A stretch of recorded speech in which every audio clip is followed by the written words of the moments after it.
Parliament Speech 1. The Honorable Speaker, ma'am, my gratitude to you and all the respected members of the House on this occasion. We all feel proud to be a part of this august gathering in Parliament to commemorate the August Kranti.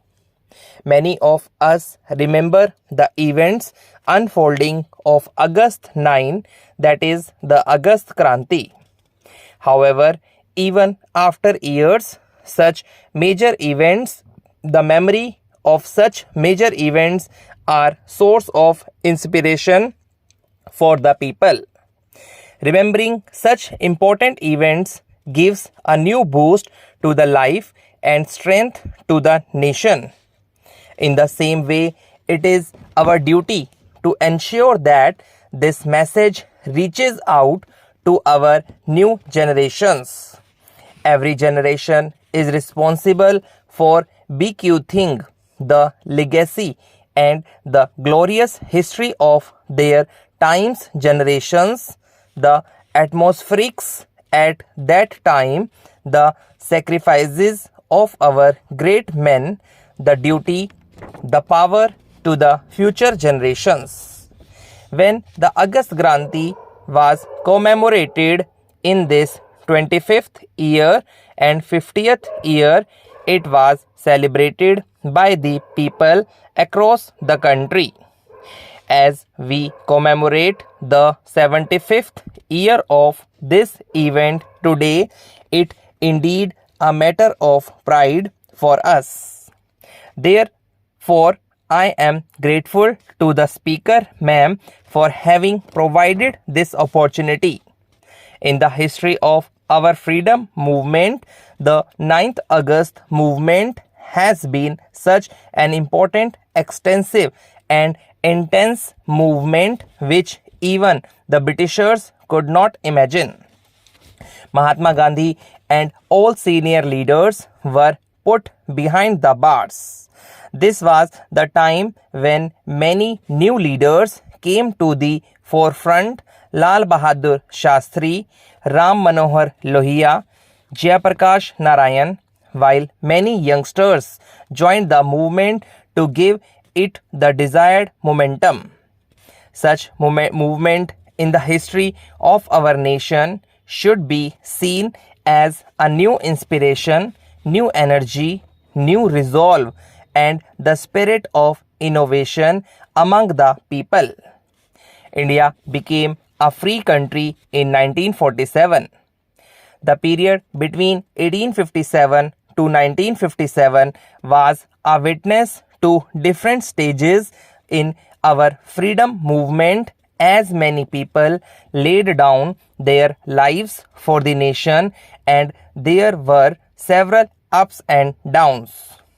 However, the movement in 1942 was, in a way, the final mass struggle that the fellow citizens were waiting for. The 1942 movement prepared the groundwork for our independence.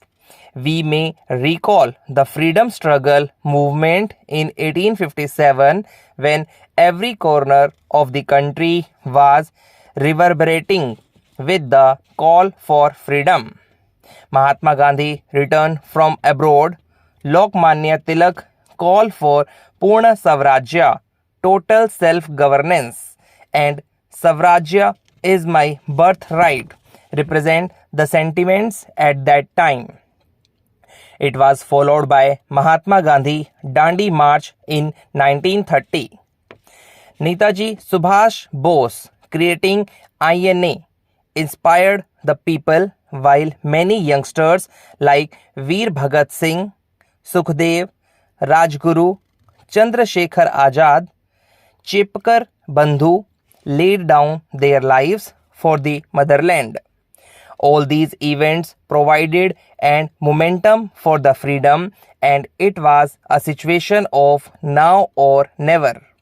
If it's not for today, it will never happen again. Such was the mood of the people of the country.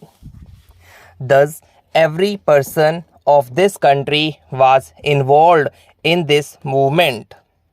It seemed that Rajaji's movement was being carried out through the allied class. However, in 1942, the movement had spread to every region and every social class in the country.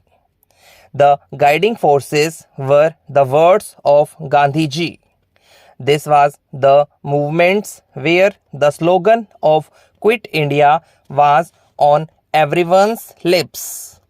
One of the most striking features of this movement was that the sentiments which appeared in the minds of the people were altogether different from Gandhiji's thoughts, contemplation, and ethics.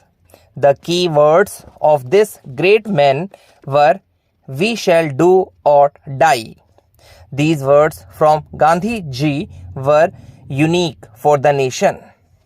Gandhi had said, "From today onwards, everyone should consider himself as an independent woman or a man and should act accordingly. I am not going to be content with anything less than complete independence. We will do or die." These were Bapu's words, and Bapu also clarified that he had not left the path of non-violence. However, the situation and the pressure was such that even Bapu had to adapt to the people's emotions while assuming the leadership. All sections of the society, the villages, the farmers, the laborers, the teachers, the students joined this movement with the slogan "Do or Die." Bapu even used to say that whosoever becomes martyr because of the violence perpetrated by the British, one should write this slogan on his body that he was a martyr of this freedom movement. Bapu tried to take this movement to such a height, and the result of that was that India was liberated from the slavery of the British. The country was desperate for that freedom. Be it a leader or an ordinary Indian, there was no difference in the intensity of this feeling.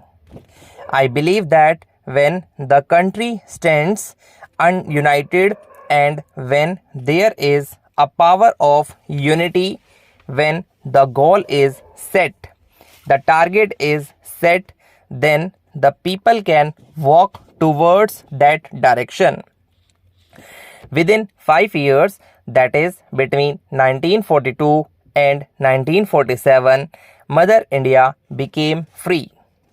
At that time, Rambarkish Benupuri had written a book titled Janjeer or Diwar, and in that book he wrote, "There is a wonderful atmosphere throughout the country. Every person become a leader and every crossroad became the office of the do or die movement. The country put itself inside the oven of revolution. The flame of revolution was engulfing the country. Bombay showed the way. All means of transport were stopped. The court proceedings were stalled. The news of the bravery of the people of India and the brutality of British government was reaching every corner. The public had well placed the Gandhian mantra of do or die. This book provides the description of that time and shows the kind of atmosphere at that time. It is true that British colonialism became in India and also ended in India. It was not only the freedom of India,